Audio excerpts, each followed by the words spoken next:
वंदे मातरम दोस्तों, वाक्षी के समृद्ध भारत विजन के अंतर्गत मैं वरुण कुमार आपका हार्दिक अभिनंदन करता हूं। भारत को समृद्ध बनाना है, वैभवशाली बनाना है, इस सपने के साथ में हम आगे बढ़े। अब भारत को समृद्ध बनाना है, इसके अंदर 4 ऐसी मूलभूत चीजें हैं जिनको हमने पूरा करना। अपने देश में हर एक व्यक्ति को शुद्ध अन्न खिलाने का सपना, अपने देश के हर व्यक्ति तक शुद्ध जल पहुंचे, ये एक सपना, हर एक इंसान शुद्ध वायु में सांस ले, ये एक सपना, और हर एक इंसान शुद्ध विचारों के साथ अपने जीवन में आगे बढ़े, ये एक सपना। अगर ये 4 चीजें हम पालेंगे तो भारत को समृद्ध बनाने में कहीं ना कहीं हम सफल हो जाएंगे, ऐसा हमारा मानना है। अब इसमें चौथे नंबर पर जो हमने कहा शुद्ध विचार, तो जो शुद्ध विचार हमें लगते हैं कि भारत के हर एक नागरिक में होने चाहिए, आज की इस वीडियो में मैं आपको ऐसे 3 मूलभूत विचार बता रहा हूं जो आपके जीवन में, अगर जीवन को हम एक युद्ध माने और ये समझें कि पीछे तुनीर है, उसमें 3 महाअस्त्र होंगे आपके पास। अगर ये महाअस्त्र, ये 3 विचार हमारे साथ हैं और इनको हम प्रैक्टिकली कर रहे हैं, तो विश्वास कीजिए हम, हमारा परिवार, हमारा समाज, हमारा देश, ये पूरा विश्व समृद्ध होगा, वैभवशाली होगा। आज की इस वीडियो में मैं आपको उन 3 महाअस्त्रों, महाविचारों के बारे में बताना चाहता हूं जिसको आज से ही प्रैक्टिकली अगर हम करने लग जाएं तो हमारे जीवन की 99% से ज्यादा समस्याएं, उनका समाधान हो जाएगा। चाहे हमारे जीवन में किसी भी प्रकार की समस्या हो, रोगों से संबंधित, इमोशनल डिस्टर्बेंस से संबंधित, फाइनेंशियल क्राइसिस से संबंधित, किसी भी तरह की समस्या हो, शुद्ध विचारों के ये 3 महाविचार, महाअस्त्र उन सारी समस्याओं का समाधान करने में सक्षम है। तो ये कौन से 3 विचार हैं जिन पर हमें पहले आज सोचना है और कल से हमें उसका अमल करना शुरू करना है। अब बात यह आती है, हमारी मैक्सिमम वीडियोस में हम आपको बोलते हैं कि विचार तो चलो कहीं धर्मशास्त्र से आए होंगे, किसी ने कहीं ना कहीं तो उनको मेंशन किया होगा। क्या इन विचारों को केवल इसलिए मान लें कि एक धर्मशास्त्र में वो लिखे हैं, या कोई एक महागुरु, महान संत हमारे देश में हुए, उन्होंने ये विचार दिया, तो क्या केवल इसलिए मान लें कि उन्होंने ये कहा तो हमें मानना है? वैसे तो इसमें भी कोई बुराई नहीं है, क्योंकि हमारे पूर्वज, हम बहुत सारी वीडियोस में स्थापित कर चुके हैं, अगर उनके पास ज्ञान ज्यादा था, तो ये अगर हमें स्थापित हो रहा है कि उनके पास ज्ञान ज्यादा था, तो उनकी कही हुई बात का अनुसरण करना भी गलत नहीं है। लेकिन फिर भी क्योंकि इंसान को ईश्वर ने बुद्धि दी है, इसलिए कोई भी विचार उसको इसलिए नहीं मान लेना चाहिए कि वो कहीं पर मेंशन्ड है, किसी ने कह दिया। अपनी बुद्धि की दिए गए तर्क की कसौटी पर खरा उतरने पर ही एक विचार को अपने जीवन में अपनाना चाहिए। तो आज उन 3 विचारों की मैं बात करने वाला हूं जिसके बारे में हर धर्म ग्रंथ में बताया गया है। उसके बावजूद ये मानते हुए कि ये सही भी है, हम उसको अपने तर्क की कसौटी पर खरा उतरने का मौका देंगे, और अगर वो उतरता है तो उसका अनुपालन हम कल से करना आरंभ करेंगे। तो ये 3 विचार, 3 महाअस्त्र कौन से हैं? मैंने ये 3 विचार जहां से सीखे, मैं वहीं का उल्लेख करते हुए आपके सामने इनको प्रस्तुत करता हूं। सबसे पहला नाम जपना, सबसे दूसरा कीरत करना, तीसरा बंद चखना। पटियाला के गुरुद्वारे में जब मैं गया था, वहां जाकर, क्योंकि मुझे गुरु ग्रंथ साहिब में जो जिस तरीके से सारी चीजें उल्लेख उनका किया गया, वो तो मुझे समझ में नहीं आती थी, लेकिन चाहे मेडिटेशन करते हुए विचार माने या क्या है, उनका सार मुझ तक जरूर पहुंचा। और सार में ये 3 मंत्र थे, और कहीं ना कहीं दिल से आवाज आई कि इन 3 मंत्रों को, ये इतने महामंत्र हैं कि अगर इनको अपने साथ कर लिया जाए तो जीवन में ऐसी कोई मुश्किल, ऐसा कोई संकट नहीं, ऐसी कोई उपलब्धि नहीं, कोई संकट नहीं जिसका निवारण नहीं हो सकता, ऐसी कोई उपलब्धि नहीं जिसको पाया नहीं जा सकता। और कौन से 3 महामंत्र थे? नाम जपना, कीरत करना, बंद चखना। लेकिन जैसा मैंने आपको कहा कि तर्क की कसौटी पर अगर खरा नहीं उतरता तो परम पूज्य गुरु नानक देव ने यह कहा हमें मान लेना चाहिए, क्योंकि वो हमसे ज्यादा बुद्धिमान है। ये एक बात सही है, ये भी अपने आप में तार्किक तौर पर सही है, लेकिन फिर भी अपनी बुद्धि के स्तर पर भी इसको एक बार अगर आंकलन कर लें तो इसमें कोई बुराई नहीं है। तो अपने बौद्धिक स्तर पर इसका आंकलन करना आरंभ किया गया। तो आज की वीडियो में समझते हैं कि अगर इन 3 महाअस्त्रों के बारे में गुरु नानक देव ने यह कहा कि ये 3 आपके साथ हैं और आपके जीवन में कुछ भी अमंगल आपके साथ नहीं हो सकता, अगर ये 3 अस्त्र आपके साथ में हैं, या मंगल होगा, दुख होगा तो आपको महसूस नहीं होगा या आपको परेशान नहीं करेगा, इतनी शक्ति इन 3 अस्त्रों में है। तो एक बार तार्किक तौर पर इसको समझने का प्रयत्न करते हैं, लॉजिकली देखते हैं कि क्या ये सही है। पीछे से शुरू करेंगे, क्योंकि जितना इसमें गहरा जाएंगे ये क्षेत्र बनता जाएगा फिलॉसफी का, दर्शन शास्त्र का। और फिलॉसफी इतनी गहरी होती है कि जितनी बार आप उसके बारे में सोचेंगे वो उतनी ही ज्यादा गहरी होती जाएगी। हम कितना सोच सकते हैं ये हमारी बौद्धिक क्षमता पे डिपेंड करता है।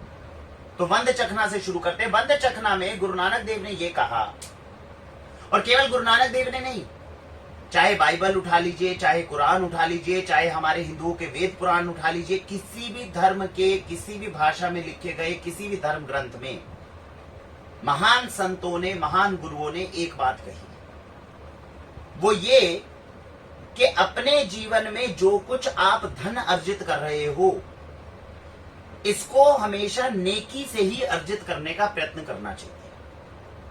कोई भी ऐसा काम करके अर्जित नहीं करना चाहिए जिसमें किसी को दुख हो, किसी को परेशानी हो या किसी के साथ बेईमानी हो। और जब आपने वो अर्जित कर लिया तो उसका कुछ हिस्सा कितना, 5% से 10% के बीच में ये आपको समाज को वापस दे देना चाहिए। परिभाषा समझ में आई बंद चखना की? जो कुछ हम अपनी नेकी से अर्जित करते हैं उसके 5 या 10% तक हम समाज को, देश को वापस कर दें। जहां से वो धन आया वहीं से वापस कर दें। अब सवाल आएगा क्यों कर दें? इतनी मेहनत से सुबह से शाम तक मेहनत करके धन क्या इसलिए कमाते हैं कि कुछ उसका अंश वापस कर दें? क्यों करें? लॉजिकली करेक्ट नहीं है, क्यों करना चाहिए? तो आइए लॉजिकली इसको एक्सप्लोर करते हैं। सुबह से शाम तक जो भी आप काम करते हैं वो काम करते हैं तो महीने के एंड में उसके रिजल्ट के अनुसार आपको कुछ आमदनी होती है। ये काम जब आपने किया तो कैसे हुआ, संपन्न कैसे हुआ? आपके सामने कोई होगा जिसके ऊपर आपकी दृष्टि गई होगी, उसकी दृष्टि, आपने दृष्टि का उपयोग किया, अपनी आंखों का उपयोग किया, और आंखों के उपयोग, दृष्टि के उपयोग से आपने कुछ ना कुछ जनरेट करा जिससे वो आमदनी आपके पास आई होगी। जो आमदनी आपने करी होगी उसमें आपने आंखों का उपयोग किया होगा। चलिए मान लेते हैं आपने आंखों का उपयोग ना किया हो। आज मैं जब आपसे कोई कम्युनिकेशन कर रहा हूं तो डायरेक्टली और इनडायरेक्टली ये कहीं ना कहीं व्यापार को बढ़ाने में मदद कर रहा है कि नहीं कर रहा है? तो ये जो जुबान का हम इस्तेमाल कर रहे हैं, ये आंखें, ये जुबान, ये कान, ये हाथ, ये पैर, ये पूरा शरीर, ये किसने बनाया? मैंने तो नहीं बनाया, किसी ने भी बनाया हो सकता है ईश्वर हो ना हो, मैं तो उसकी भी स्थापना का क्लेम नहीं करता। लेकिन यह बात पक्की है कि मैंने नहीं बनाया, क्योंकि अगर मैंने बनाया होता तो मैं इसके जैसा कुछ और बना देता अभी।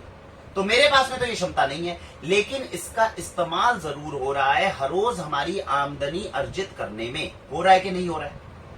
अगर शरीर में आंख बंद कर लो, जुबान का उपयोग मत करो, कान का उपयोग मत करो, हाथों का उपयोग मत करो, पैरों का उपयोग मत करो, तो जो आमदनी आज आपको हो रही है क्या वो होती रहेगी? और अगर नहीं हो रही और ये सारी चीजों का हम इस्तेमाल कर रहे हैं तो भैया किसी ने तो ये दिया है हमें, और जिसने दिया है वो इसका मूल्य भी नहीं मांग रहा हमसे।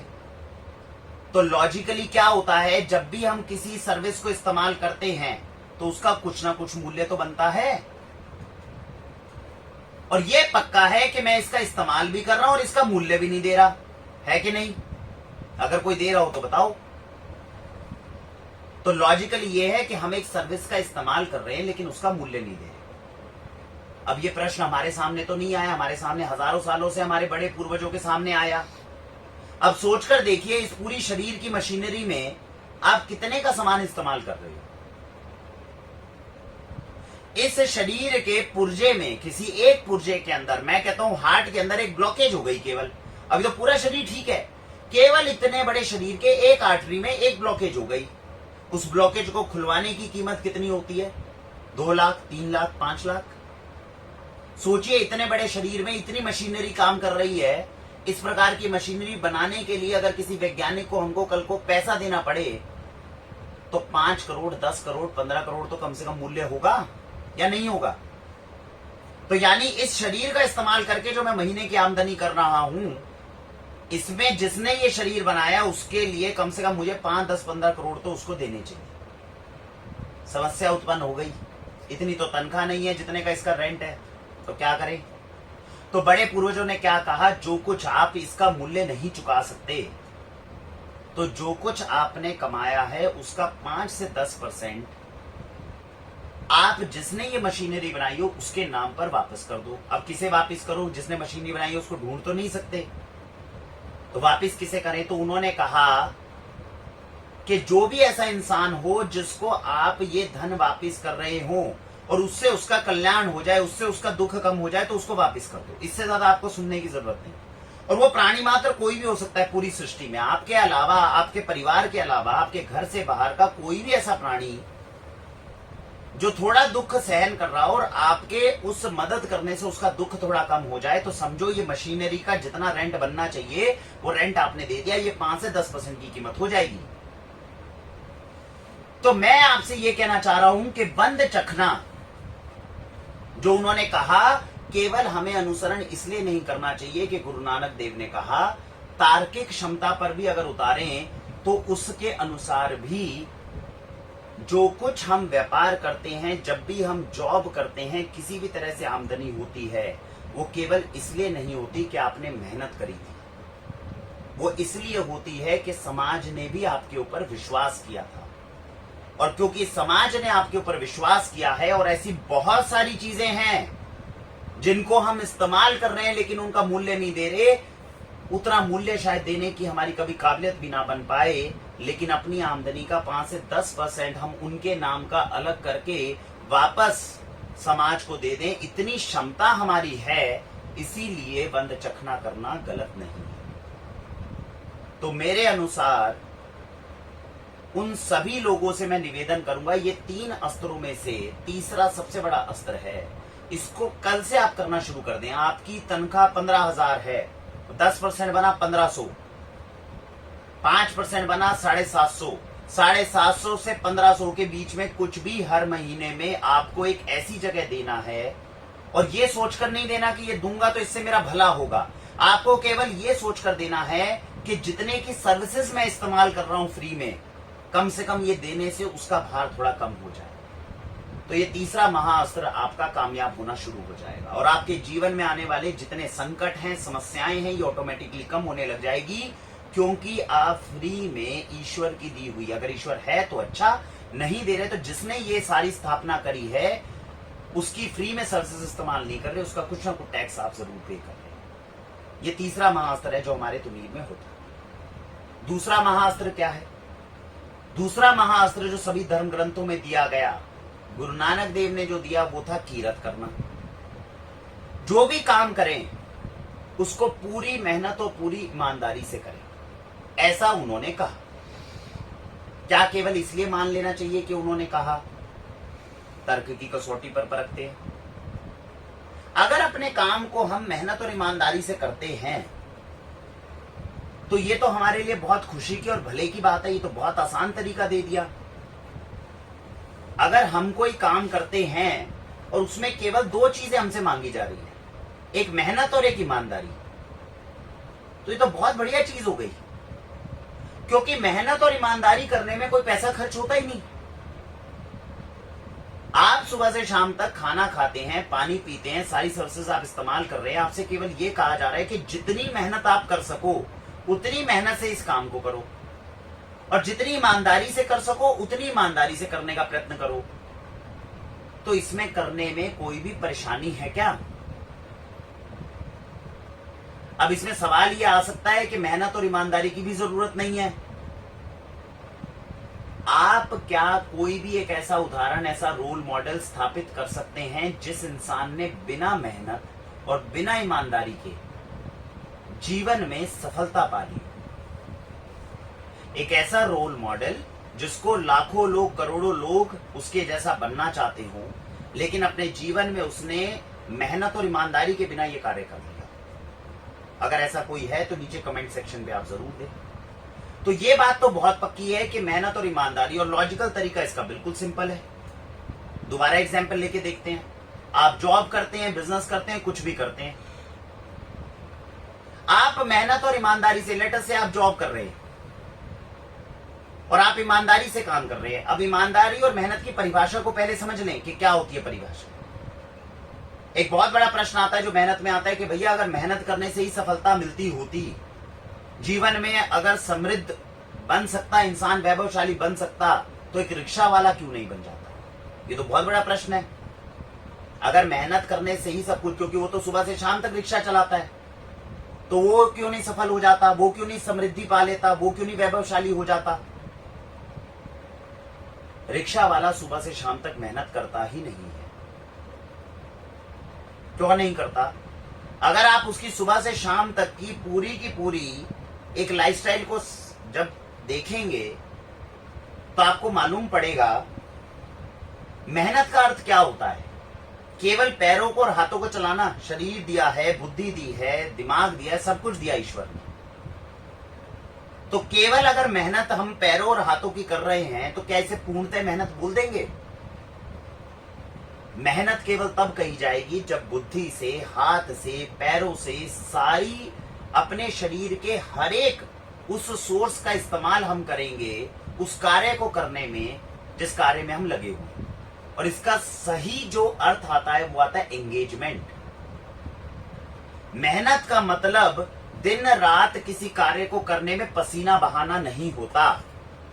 मेहनत का मतलब होता है एंगेजमेंट। अब एंगेजमेंट का मतलब क्या है? अगर वही रिक्शा वाला जब भी रिक्शा चला रहा है तो वो ये साथ साथ सोच रहा है, पैडल तो चल रहा है, लेकिन उसके साथ साथ ये सोच रहा है कि कल क्या ऐसा करूं जिससे मेरा ये रिक्शा चलाना और बेहतर हो सके। जो पीछे बैठा है उसके लिए थोड़ा और सुखी मैं कर सकूं, उसके लिए मैं कोई और अच्छा इंतजाम कर सकूं। और जो मैं ये पैडल मार रहा हूं इसमें पैडल कम मारना पड़े लेकिन काम और ज्यादा तेजी से हो सके। जिस दिन रिक्शा वाले ने ये सोचना शुरू कर दिया उस दिन वो मेहनती कहलाएगा और उसी दिन सफलता की सीढ़ी पर आगे बढ़ जाएगा। रिक्शा वाला ऐसा सोचता नहीं है, इसीलिए वो आगे बढ़ता नहीं है। जिस दिन सोचेगा उस दिन सफल भी होगा, खुद भी समृद्ध होगा, समाज को भी समृद्ध करेगा। तो मेहनत की परिभाषा समझ में आई। मेहनत का मतलब हाथ पैरों को चलाना नहीं है, मेहनत का मतलब है एंगेजमेंट। एडिसन बल्ब बनाने में दिन रात लगा रहा, केवल लगा नहीं रहा, वो ये भी देखता रहा कि अगर ऐसे बल्ब नहीं बन रहा तो कैसे बल्ब बनेगा, अगर ऐसे नहीं बन रहा तो कैसे बनेगा। उसने बुद्धि, हाथ पैर सबका इस्तेमाल किया तो मेहनती कहलाया। ईमानदारी का मतलब क्या हुआ? ईमानदारी का मतलब हुआ कोई भी काम जो आप करते हैं अगर उसके बारे में 100 लोगों के बीच में आपसे प्रश्न किया जाए तो उसका जवाब देते हुए आपकी नजरें नीचे ना झुकें, आपको शर्मिंदगी महसूस ना हो। आप जो भी काम कर रहे हैं उस काम को इतनी अकाउंटेबिलिटी और इतना सोचकर करना, और हमेशा ये सोचना कि अगर 100 लोगों के बीच में इस काम से रिलेटेड मुझसे प्रश्न पूछे जाएंगे तो उन प्रश्नों का जवाब देते हुए मुझे शर्मिंदगी नहीं महसूस होगी। अगर मुझे शर्मिंदगी महसूस नहीं होगी तो मैं ईमानदार हूं, अगर शर्मिंदगी महसूस हो रही है तो मैं ईमानदार नहीं। अब इसके ऊपर भी प्रश्न आता है। एक हाइपोथेटिकल सिचुएशन मान के चलते हैं, सपोज कीजिए हम एक ऑफिस में काम करते हैं।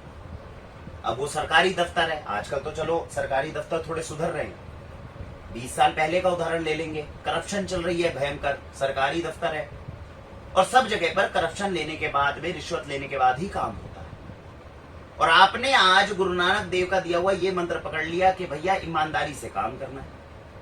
अब प्रॉब्लम ये कि काम करना है, काम करूंगा तो जीविका मिलेगी, नहीं मिलेगी तो घर में तनख्वाह नहीं जाएगी, और ईमानदारी से काम करूंगा तो सबकी आंखों में खड़कूंगा क्योंकि बाकी सब तो रिश्वत ले रहे हैं। तो करना क्या चाहिए? फंस गए अब तो बीच में। तो इस हिसाब से तो ये मंत्र अप्लाई नहीं होता।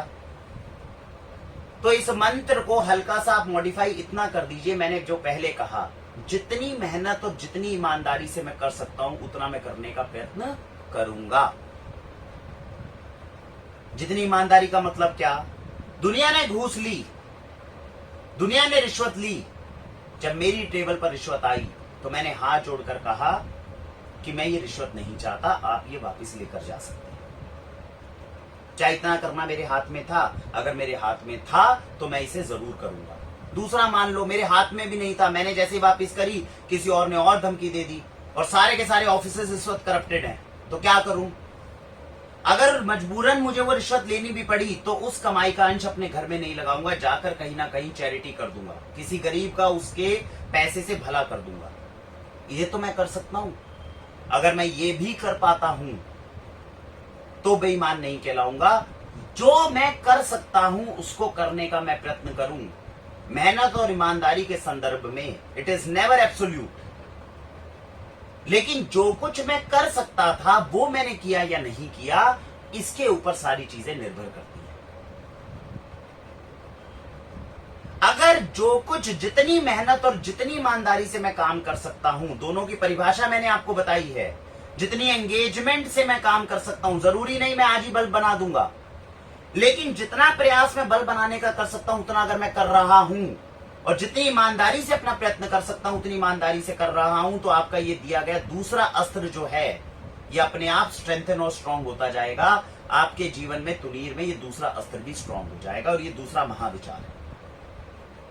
तो पहला विचार मैंने आपको बताया, वंद चखना, लॉजिकल कसौटी पे बात करी। दूसरा मैंने आपको बताया मेहनत और ईमानदारी से काम करना, इसमें भी लॉजिकली, इसमें कहीं कोई इस तरह का चीज नहीं है, बुद्धि के तर्क की कसौटी पे कहीं ना कहीं खरा उतरता है। इसका दूसरा पक्ष भी देख लीजिए आप, कीरत करने का। मेहनत और ईमानदारी करने से कैसे आपको सफलता मिलती है? मैं एक व्यापारी हूं,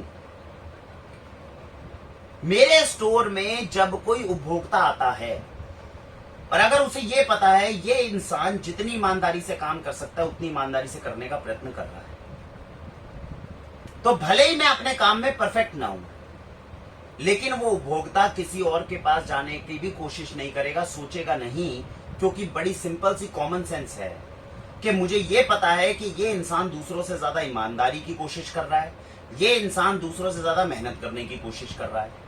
तो बड़ी सिंपल सी बात है, जो उत्पाद मैं लेने आया हूं अगर इसके यहां पर सबसे शुद्ध नहीं मिलेगा तो मिलेगा कहां देश में? है कि नहीं? क्योंकि उत्पाद तो उसको चाहिए, उत्पाद उसको चाहिए और मूल्य वो सब जगह पे देने वाला है। और अगर उसको ये विश्वास हो जाए कि ये चीज भले ही हो सकता है परफेक्ट ना हो, लेकिन जितनी अच्छे से अच्छी ये कोशिश करके दे सकता है उससे ज्यादा कोई और दूसरा नहीं देगा, तो व्यापार आपका नहीं चलेगा तो किसका चलेगा?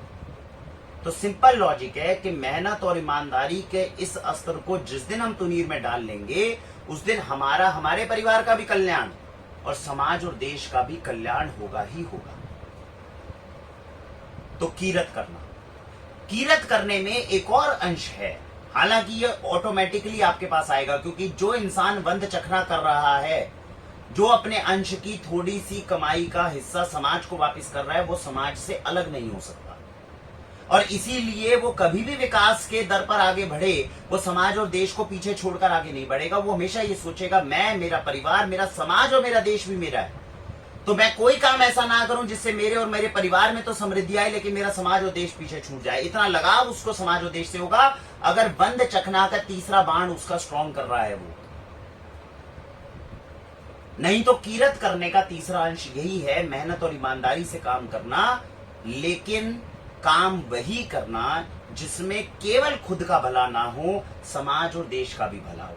अगर कोई भी ऐसा काम है जिसमें मेरा और मेरे परिवार का भला हो रहा है लेकिन समाज और देश का भला नहीं हो रहा या फिर उसका नुकसान हो रहा है, तो कीरत करने वाला जो अस्त्र है वो मजबूत होने की बजाय कमजोर होगा।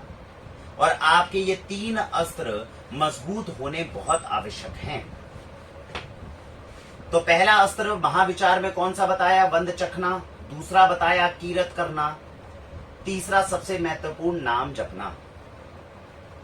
अब नाम जपना मतलब नाम किसका जपना? ईश्वर का जपना।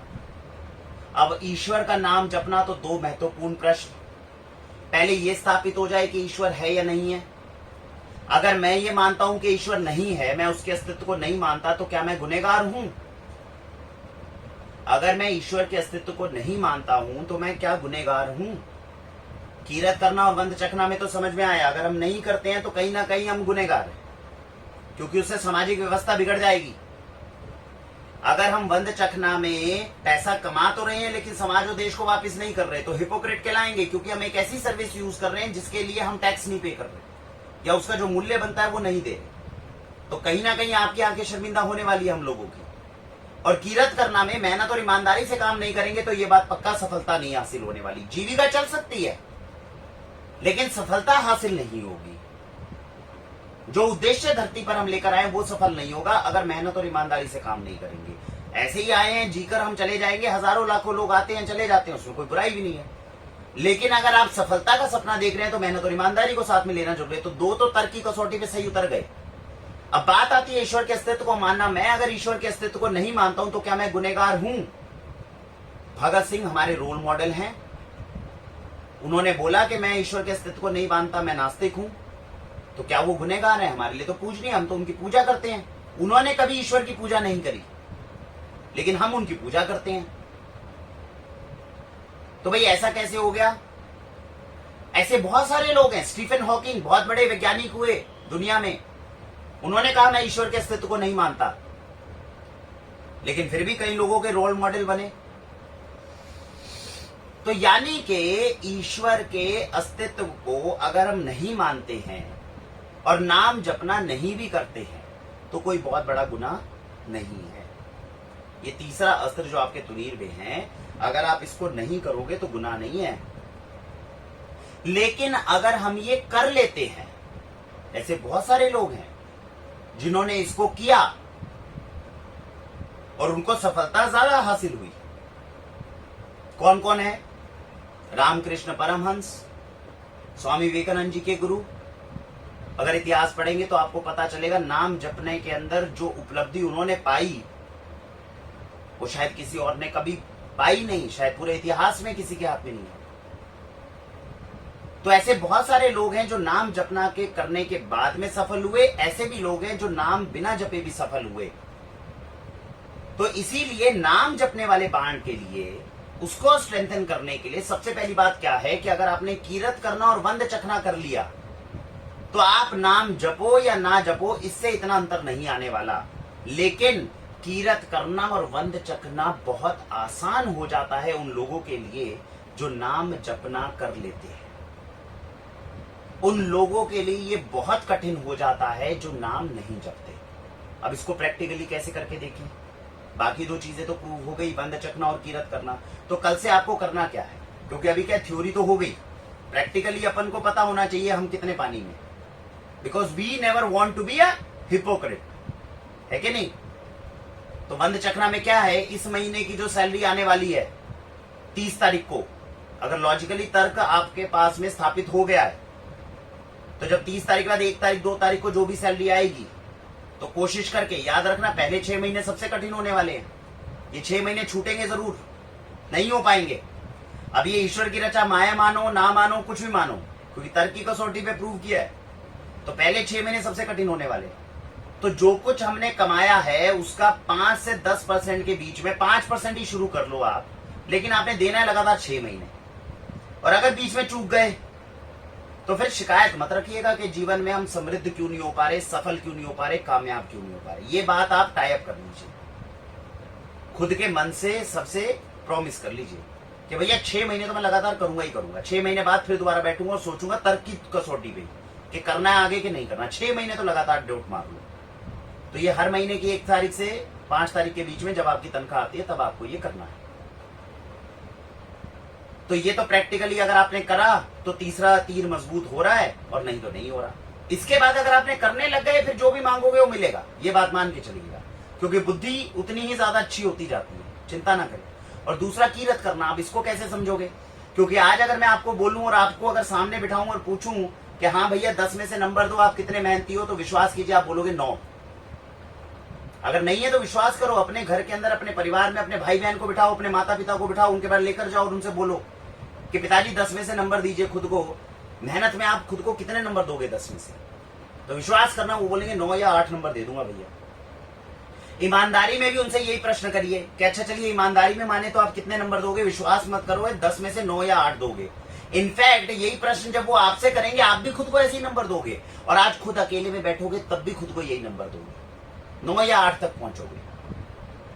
ये नंबर कम होता जाएगा दिन पे दिन। आपको पता है कैसे? आपको बस एक चीज करनी है, रात को सोने से पहले जिस डायरी में आपने ये नंबर दिए थे, हर रोज खुद से ये प्रश्न पूछना है कि कल मैंने जितनी मेहनत की थी आज मैंने उससे ज्यादा की है कि कम की है। अगर ज्यादा की है तो टिक मार दो, अगर कम की है तो क्रॉस मार दो। हर रोज रात को सोने से पहले डायरी में आपको 2 कॉलम बनानी, एक मेहनत और एक ईमानदारी। अगर मैंने कल से ज्यादा मेहनत आज करी है तो टिक मार दो, और कल से कम मेहनत करी है तो क्रॉस मार दो। और ऐसे ही ईमानदारी में कल से ज्यादा मैंने ईमानदारी से काम किया, परिभाषा बता चुका हूं मेहनत और ईमानदारी की, तो टिक मार दो। और कल के मुकाबले आज अगर मैंने कम ईमानदारी करी है तो क्रॉस मार दो। महीने के एंड में टोटल 30 दिनों में से ये चीज देख लेना कि टिक ज्यादा है कि क्रॉस ज्यादा है। और ये तो आप जान गए होंगे 10 में से जिनके नंबर 9 या 8 आते हैं उनके टिक ज्यादा होंगे, क्रॉस कम होने चाहिए। अगर ऐसा जवाब आ जाता तो आप बिल्कुल सही थे। मेरा आंकलन ये सही निकलेगा, आपके क्रॉस ज्यादा निकलेंगे, टिक नहीं निकलेंगे। तो 2 तीरों की हमने बात करी, बंद चखना, कीरत करना। तो ये हमारे पास में प्रूव हुआ।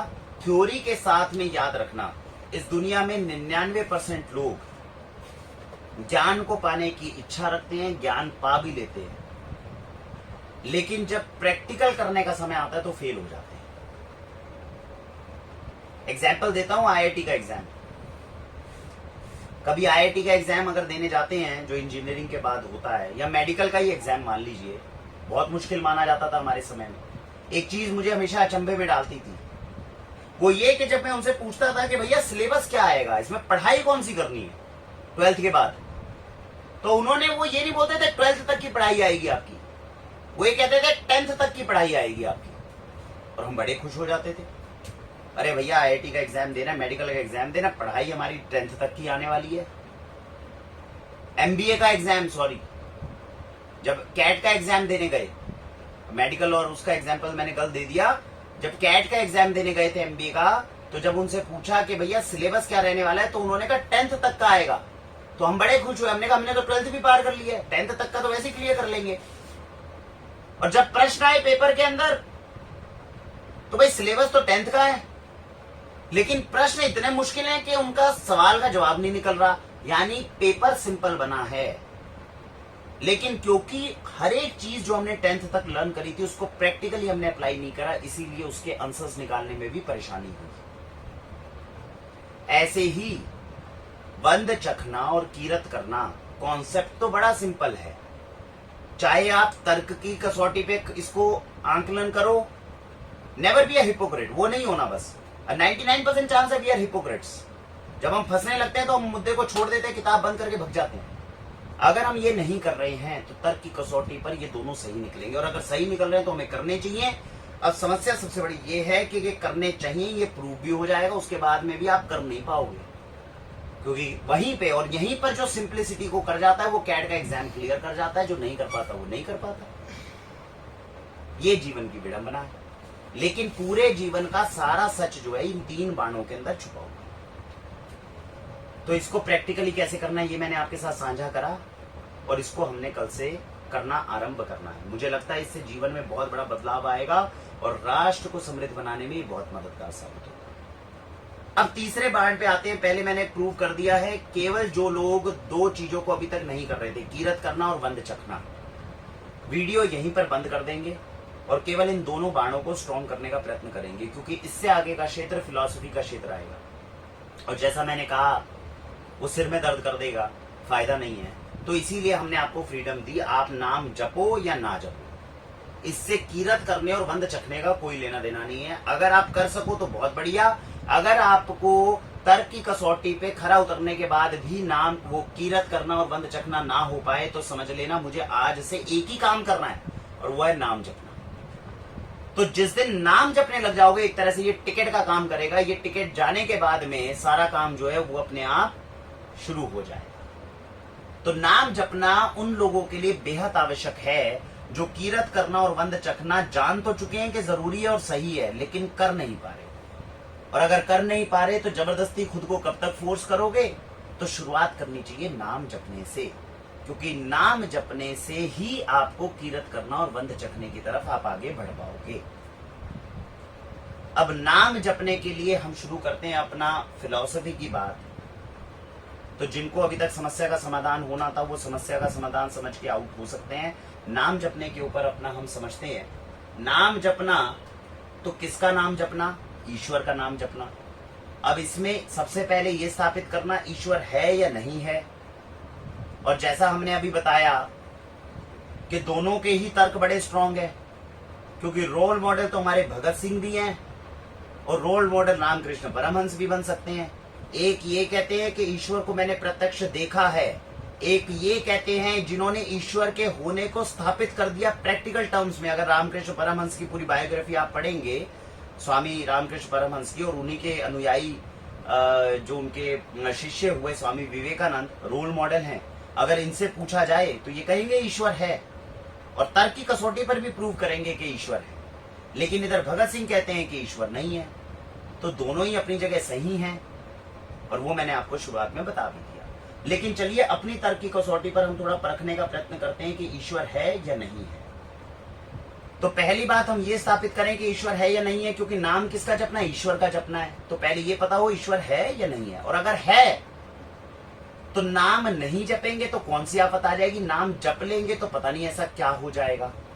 तो ये दो सवालों का हमें अपनी तर्क की कसौटी पर जो जवाब है वो निकालना है। पहली बात ईश्वर है या नहीं है, और दूसरी बात अगर वो है तो नाम नहीं जपेंगे तो क्या हो जाएगा और जप लेंगे तो क्या हो जाएगा। तो समझते हैं जरा कहां तक हमारी तार्किक क्षमताएं इसके अंदर जाती है। तो सबसे पहले सोचते हैं कि ईश्वर है या नहीं। तो पूरे बैकग्राउंड में चले जाते हैं, बिल्कुल चले जाइए, पूरी धरती सपाट कुछ नहीं।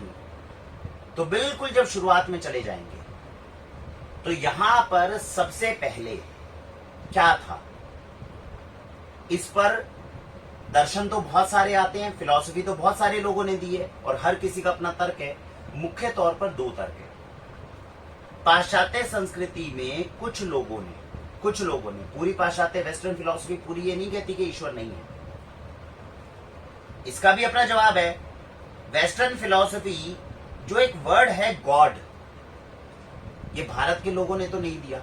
GOD गॉड, ये भारत के लोगों ने तो नहीं दिया, ये भी पाश्चात्य संस्कृति से वेस्टर्न फिलॉसफी से आया है। यानी वहां के किसी इंसान ने यह सोचा कि कोई ऐसी शक्ति थी जिसने धरती पर जीवन को पनपने में मदद की या जिसने जीवन का सृजन किया और उसने उसको नाम दिया गॉड। लेकिन वेस्टर्न फिलॉसफी के कुछ लोगों ने यह कहा कि भैया गॉड वॉड कुछ नहीं होता, ये सारी सृष्टि तो अपने आप ही बनी है। और ठीक इसी प्रकार से भारतीय दर्शन में भी हुआ। इंडियन फिलॉसफी में न्याय वैशेषिका ने, सांख्या ने, ये जितने दर्शन हुए इन्होंने माना ईश्वर है।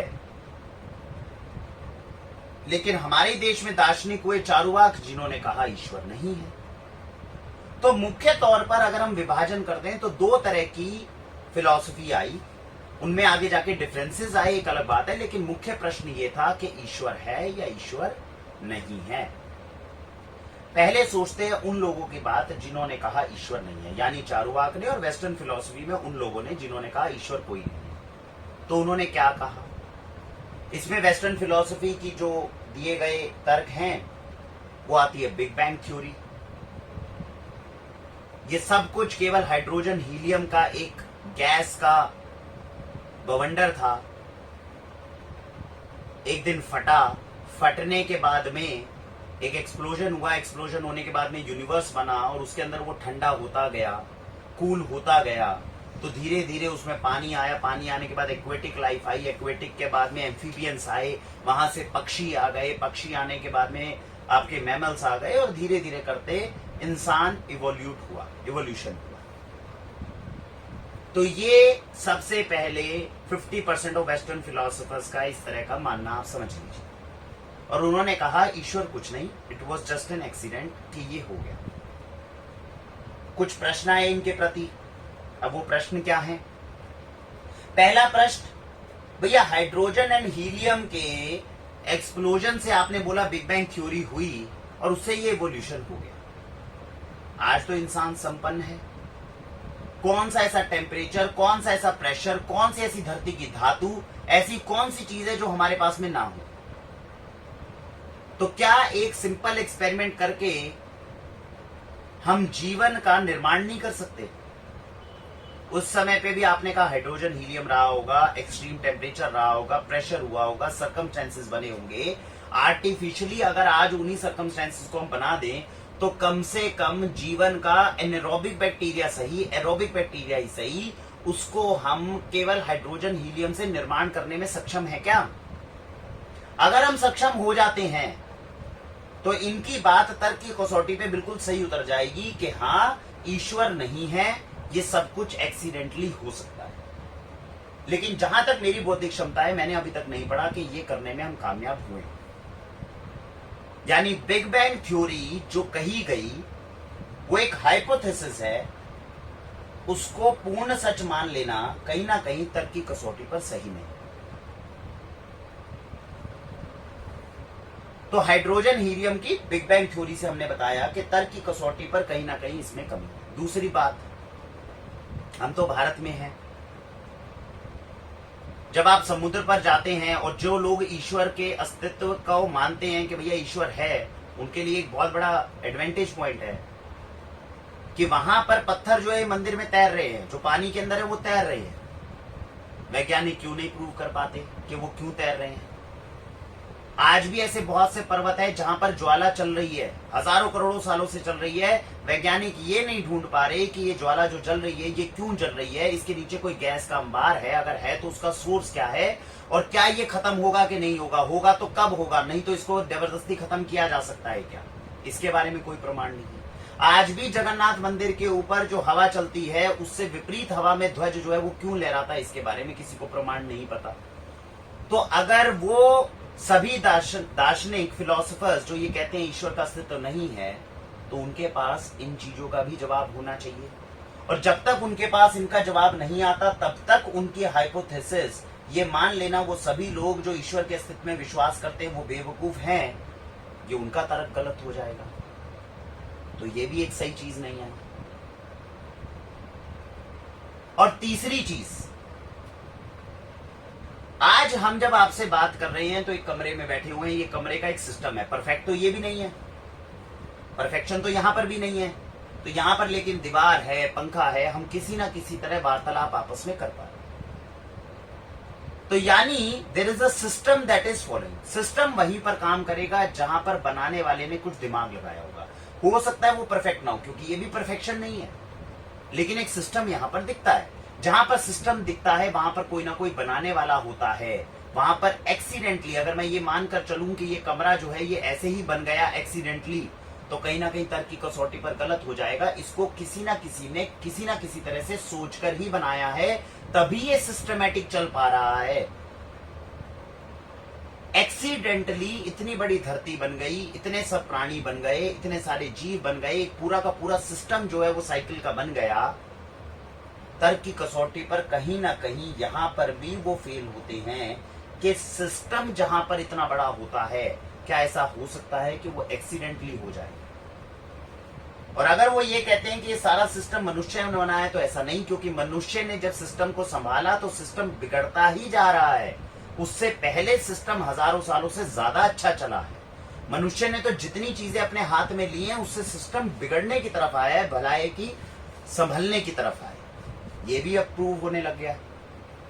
तो ये तीनों चीजों पे तर्क की दृष्टि पे हम माने तो कहीं ना कहीं ये चीज प्रूव होती है कि वेस्टर्न फिलोसफर्स की दी गई ये थ्योरी कि सब कुछ केवल एक्सीडेंट है, बिग बैंग थ्योरी है, इसमें 3 बड़े प्रमाण तो मैंने ही आपको दिए। और ये सवाल जब तक वेस्टर्न उन फिलोसफर्स, उन साइंटिस्ट, उन वैज्ञानिकों के सामने हैं जो ईश्वर के अस्तित्व को नहीं मानते, ये काफी बड़े चिंताजनक प्रश्न हैं, जिनका हल जो है, जिनका सॉल्यूशन हमारे पास में जब तक नहीं आता, तब तक उन लोगों को तो हम बेवकूफ नहीं बोल पाएंगे जो ईश्वर के अस्तित्व में विश्वास करते हैं। अब दूसरी तरफ आ जाते हैं, जो लोग ईश्वर के अस्तित्व में विश्वास करते हैं।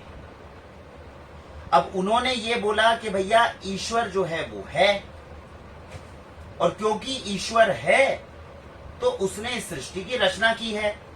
तो सवाल ये कि चलो भैया, जो अगर ईश्वर है और उसने सृष्टि की रचना की है तो वो कैसा है? तो आपने कहा कि भैया वो परफेक्ट है, वो सर्वव्यापक है, वो सर्वशक्तिमान है, उसमें किसी तरह की कोई कमी नहीं। तो आपने तर्क दिया, जब वो सर्वशक्तिमान है, जब वो परफेक्ट है, जब उसमें किसी तरह की कोई कमी नहीं, तो उसकी बनाई हुई ये जो सृष्टि है, इसमें उसने कमी कैसे छोड़ी? क्योंकि ये तो परफेक्ट नहीं है, ये तो परफेक्ट नहीं है। जो सृष्टि उसने बनाई है, दिस इज नॉट परफेक्ट। तो अगर मैं सर्वगुण संपन्न हूं, मैं सर्वशक्तिमान हूं, मैं जो चाहूं वो कर सकता हूं, तो मैं इम्परफेक्ट क्यों बनाऊंगा? तो अब उनसे सवाल हुआ कि भैया आपको क्यों लगता है कि ये सृष्टि जो है ये इम्परफेक्ट है, ये परफेक्ट नहीं है? हमारे हिसाब से तो ये परफेक्ट है। तो आपने कहा कि अगर ईश्वर है और वो सर्वशक्तिमान है, तो वो दुखों को क्यों इतना, उसने ऐसी दुनिया क्यों बनाई जिसमें दुख बहुत ज्यादा हो? एक प्राणी दूसरे प्राणी का जब तक हिंसा से कत्ल नहीं करेगा तब तक उसकी भूख शांत नहीं होगी। जंगल में तो यही होता है। तो अगर वो परफेक्ट था तो उसको सुख बनाना था, उसने दुख क्यों बनाया? इतनी परेशानियां क्यों बनाई? तो इसका जवाब जो इंडियन फिलोसफर्स है उन्होंने ये दिया कि दुख बनाना अनिवार्य है, अगर दुख नहीं बनाएंगे तो सुख की कीमत खत्म हो जाएगी। और ये बात कहीं ना कहीं तर्कसंगत भी लगती है। अगर एक इंसान, एक चित्रकार जो परफेक्ट है, वो केवल और केवल अच्छे चित्र ही बनाता जा रहा है और उसमें कोई कमी नहीं है, उसमें किसी भी तरह की कोई त्रुटि नहीं है, और वो परफेक्शन ही करता जा रहा है, तो परफेक्शन अपनी कीमत खो देगा। अगर संसार में सभी प्राणियों के बीच में केवल सुख ही रहेगा, दुख नहीं रहेगा, तो एक समय आएगा कि सुख ही खत्म हो जाएगा, सुख की अहमियत खत्म हो जाएगी, यानी कि पूरी सृष्टि का अस्तित्व ही संकट में आ जाएगा। तो यानी सुख के साथ में दुख का होना जरूरी तो है। तो यहां पर भी वो प्रूव करते हैं कि भाई ये भी लॉजिक सही हो रहा है, वरना सुख अपनी अहमियत खो देगा। तो एक और प्रश्न आता है इसके बाद में कि ईश्वर ने जब रचना करी, चलो मान लिया कि उसने सुख की भी रचना करी, दुख की भी रचना करी, तो अब ईश्वर चाहता क्या है? ईश्वर ने इसकी रचना करी, ईश्वर हमसे क्या चाहता है? हमारे जीवन का क्या उद्देश्य है? इस पर इंडियन फिलोसफर्स ये बोलते हैं कि उसने खेल की रचना करी, और जिसके साथ में कॉर्पोरेट किया वेस्टर्न फिलोसफर के शेक्सपियर। वो फिलोसफर नहीं थे, बट दार्शनिक क्षमता थी कि ईश्वर ने खेल रचा है, एक रंगमंच है। ऐसा तो हो सकता है ना, ऊपर अगर कोई सर्वशक्तिमान बैठा है, उसने केवल एक खेल की रचना करी, उसके कुछ नियम बनाए, उसके कुछ कानून बनाए, अपने लिए भी दायरा बनाया, दूसरे के लिए भी दायरा बनाया, उसने कहा चलो अब खेलते हैं, और उसने एक खेल की रचना की है। और इस खेल के आधार पर ही इंडियन फिलोसफर्स ने अपनी पूरी हाइपोथेसिस दी, जिसमें एक जीव आता है, जीव जाता है। जीवन जो है वो एक क्रम है, एक साइकिल है, जिसमें सुख और दुख साथ साथ चलता है, अच्छाई और बुराई साथ साथ चलती है। और क्योंकि ये सब है, इसीलिए ये साइकिल चल रही है। अगर इसमें से किसी भी एक चीज को हम बिगाड़ेंगे तो ये व्यवस्था बिगड़ने लग जाएगी और महाप्रलय आ जाएगी। और कहीं ना कहीं आज ये चीज सच होती दिखती है। आज से 50-70 साल पहले जब हम लोगों ने प्रोग्रेस करनी शुरू करी, मनुष्य आज अपने दायरे को क्रॉस करता जा रहा है। We have already cross 7 billion. तो अब हमारी स्पीशीज दूसरी स्पीशीज के लिए खतरा बनती जा रही है, महाप्रलय की तरफ हम आगे जा रहे हैं कि नहीं जा रहे। तो कहीं ना कहीं ये इंडियन फिलोसफर्स ने बड़ी सिंपल बात करी कि सस्टेनेबल डेवलपमेंट के लिए जो चीज आई है उसका जाना भी जरूरी है, और सुख और दुख दोनों का साथ में होना जरूरी है, अच्छाई बुराई का दोनों में साथ जरूरी है, और जीवन आत्मा परमात्मा का अंश वो वापस घूमेगा। कहीं ना कहीं ये साइकिल जो है ये तर्क की कसौटी पर भी खरी उतर रही है। प्रमाण ईश्वर है, इसका प्रमाण कैसे मिलेगा? तो बहुत लोग बोलते हैं कि भैया ईश्वर, जो वेस्टर्न फिलोसफर्स है जिन्होंने ईश्वर के अस्तित्व पे सवाल उठाया, उन्होंने ये कहा अगर ईश्वर है तो हमें दिखता क्यों नहीं है? तो इंडियन फिलोसफर्स ने वो भी बताया कि भैया आपको 80 साल पहले पता चला बैक्टीरिया है, उससे पहले तो आपको नहीं पता था बैक्टीरिया है। आपको कब पता चला बैक्टीरिया है? अगर ऐसे मैं सोचूं कि बैक्टीरिया मुझे दिखता क्यों नहीं है, इसका मतलब ये थोड़ी हवा में बैक्टीरिया नहीं है। बैक्टीरिया को देखने के लिए माइक्रोस्कोप चाहिए, ये माइक्रोस्कोप से आप बैक्टीरिया दिखोगे तो आपको दिखेगा। तो उन्होंने कहा ईश्वर को पाने का तरीका भी बड़ा सिंपल है, और वो है नाम जपना। दिन रात तो उसके नाम का जाप करने लग जाओ, वो आपको दिखने लग जाएगा।